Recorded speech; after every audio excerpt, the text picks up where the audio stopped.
This is UMAR AHMED for IFL TV in association with MTK Global. We're in Frank Warren's bubble. Thanks for a great start to my bubble life here, Nigel.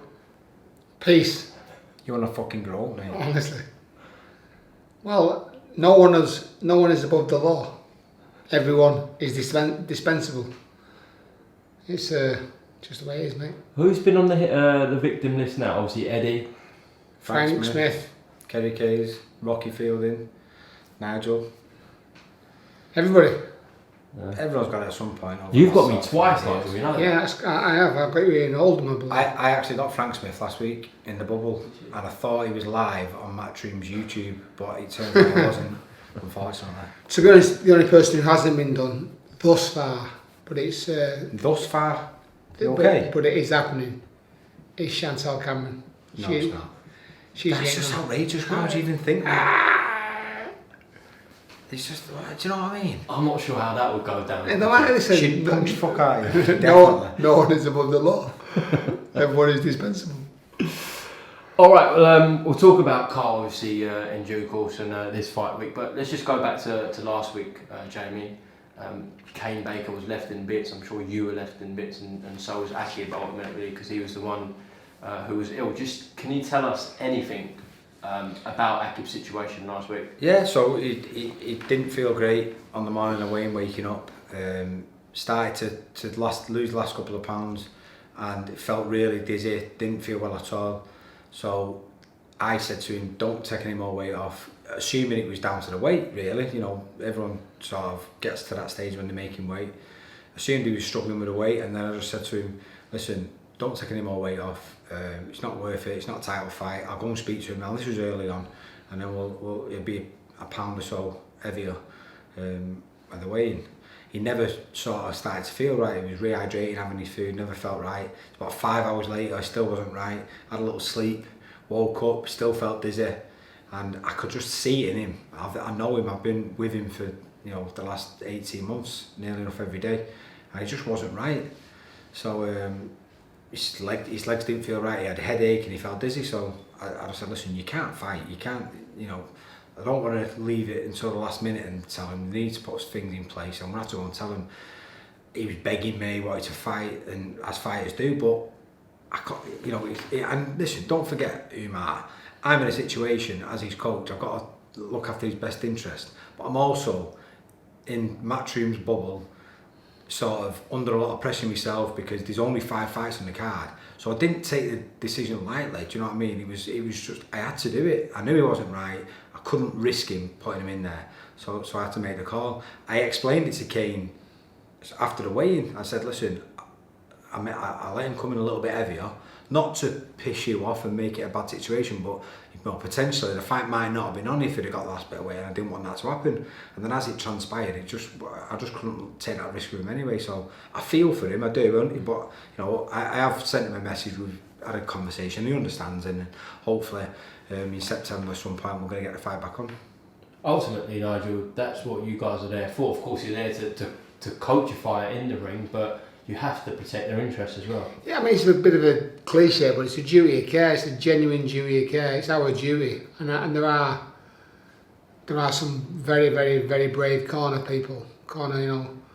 men who'll leave the kids in there or put them. And it's about the finance. I'm sure you're thinking about the money, but health is wealth, and really the kid needs looking after himself. Because he would definitely fight and wanted to fight, and we'd obviously talked about it.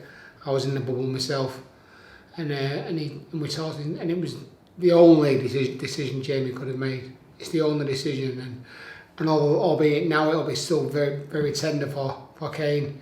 If there was a tragedy, then it'd be a lot worse, and we wouldn't allow that to happen. It's a duty of care.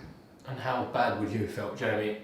God forbid he went in there and lost, and it would have been down in your mind. Exactly. So the best case scenario in that situation is he loses the fight. That's the best case scenario.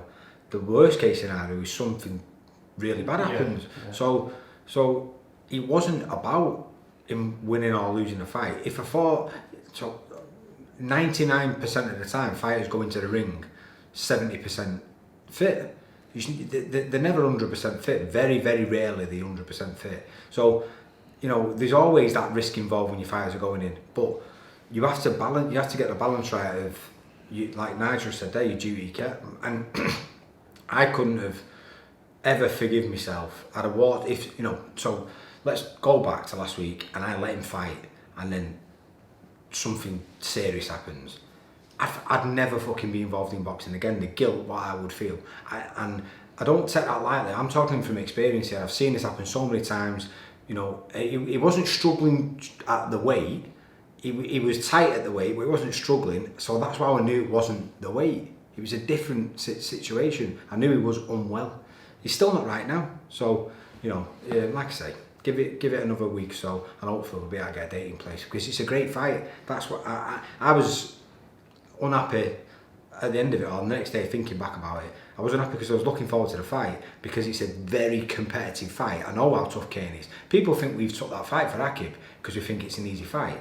I've took it for the opposite reason. It's a tough fight, but he's going to learn so much from it. And the frustrating thing is the people who are watching it, who are seeing the social media and seeing the post, slagging the kid, saying he's a coward. And I understand people close to Cain Bakers saying that, he's given up time and all that, and we appreciate that. But calling him a coward because he's pulled out, and the kid's right up for the fight, and it will be a cracking fight. He didn't pull out, and that's the thing. Yeah. I pulled him out. He wanted to fight. I pulled him. There's a difference. Yeah, Kane gave a lot of time to that camp and did everything in the lead up to the fight, but so did Aqib and yourself. There you go. So that's what I'm saying to you about. It wasn't a decision made lightly. There was a lot of thought gone into it, and after 7 hours of me weighing the situation up, I've seen it happen before. I've seen it happen too many times. I think in that situation, a lot of fans recognise, and you were getting a lot of praise about making that decision, but there are some fans who are going to say, oh, you were shitting yourselves, and they will side with Kane, which really only makes the fight bigger now. Right, yeah, well, listen, it does, but so what makes sense of that then? We're shitting ourselves, so we go through a 6-week training camp, go and isolate myself in a bubble for a week, and then he actually gets on the scales and weighs in, and then I pull him out of the fight. Have a fucking day off, man. Annoy Frank Smith in the process. Do you know what I mean? Yeah. Do you know what I mean? Piss everybody off, piss the kids off, because apparently we've seen something in Kane's eyes that made him some sort of fucking psycho killer who's going to destroy Aqib. Ridiculous. But listen, it will be a very, very good fight, and a fight that that we feel that Aqib can win, but understand how tough it's going to be. Let's move on to this Saturday night. Frampton, just great to see him back in the ring, firstly, Jamie. Yeah, of course. He's not had it easy over the last sort of 18 months. He's not had it easy for the last few years, but testament to his character. He's always positive. He's always performing, and yeah, I'm looking forward to it. Obviously, it's not the type of fight what we wanted. It was always going to be difficult under these circumstances because of the stage Carl's at in his career. But he needed to get a run out to make sure he's prepared for it, if and when he gets this fight with Jamal Herring, because it's such a big fight at this stage of his career. He needed to make sure his tools were sharp for when he gets that opportunity. So, because he knew that Herring was going to get a tune-up fight as well. If they could have made the Herring fight for end of October, November, and there was no tune-ups, he would have just waited it out. But it wasn't going to happen, so he had to get a tune-up fight.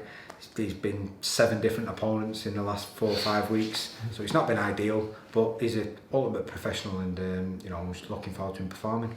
Perhaps it works to the best, Nigel, that Carl's getting a run out. I know Jamal's just announced a fight today as well. He's getting a run out. So they're not going straight into the fight just straight after lockdown. They're having a little tick over and then hopefully meet at the end of the year or next year.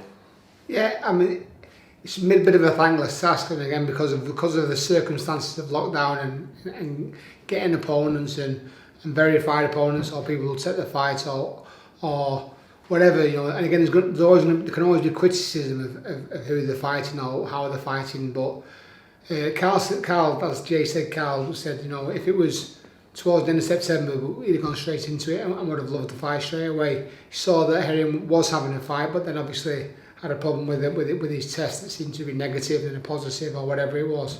But so he said, yeah, if you can get me one as well, why not? Just to as Jay said, pushing off the cobwebs, and just seeing where they feel. But again, it allows it to build. People are talking about it. we can work on things in the camp, with one eye on it, but he's firmly concentrating on Saturday evening to get the job done first, and then we'll see where we go. What do you think we can expect from Darren Traynor? I think he's very, very tough. He'll have a right go. Obviously, the game is a very, very, quite a small game, our game. People talk a lot about it, and he's been preparing well for it.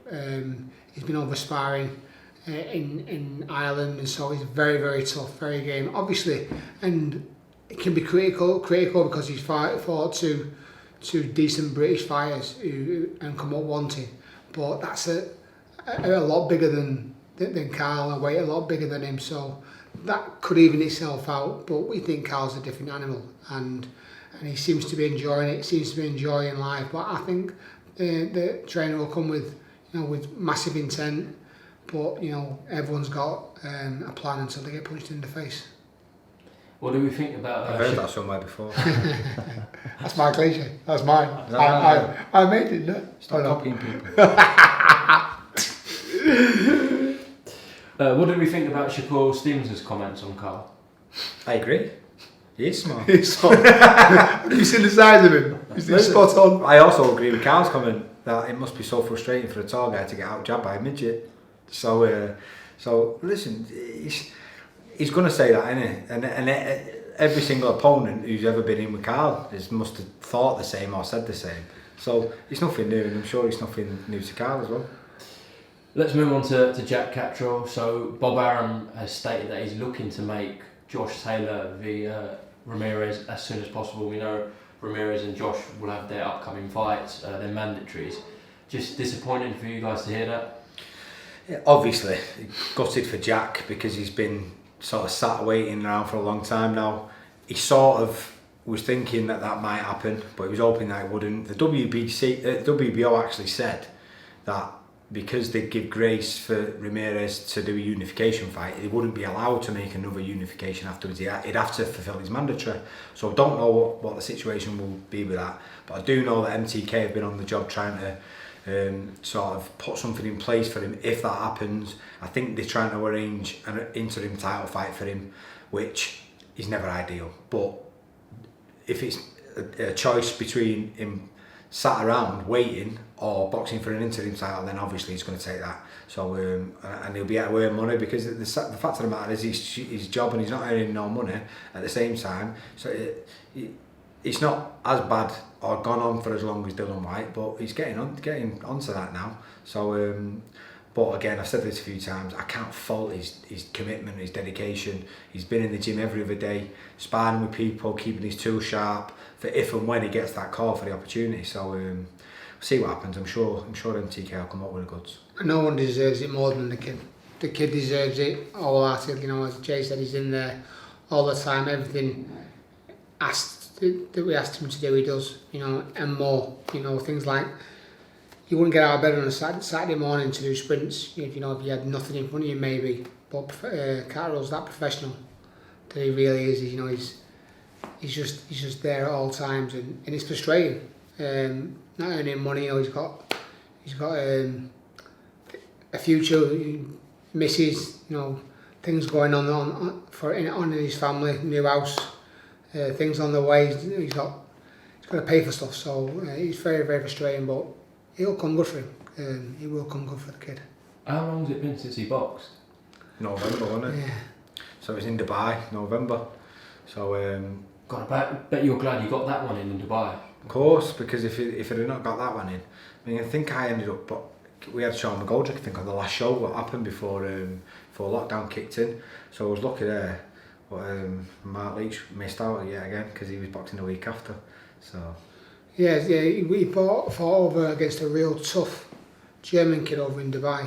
Really, really tough, and it's the best he's performed. So he had momentum as well, which makes it even more frustrating. But as I say, I can't fault him. He's professional to a point, on point. It really is.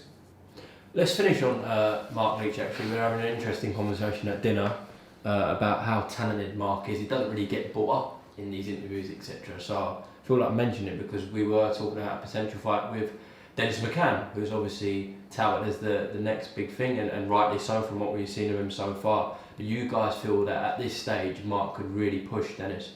Well, Mark Leach is one of the most talented kids you'll ever come across. So many people have said it about him over the years. He's just not had that opportunity to prove it to everyone.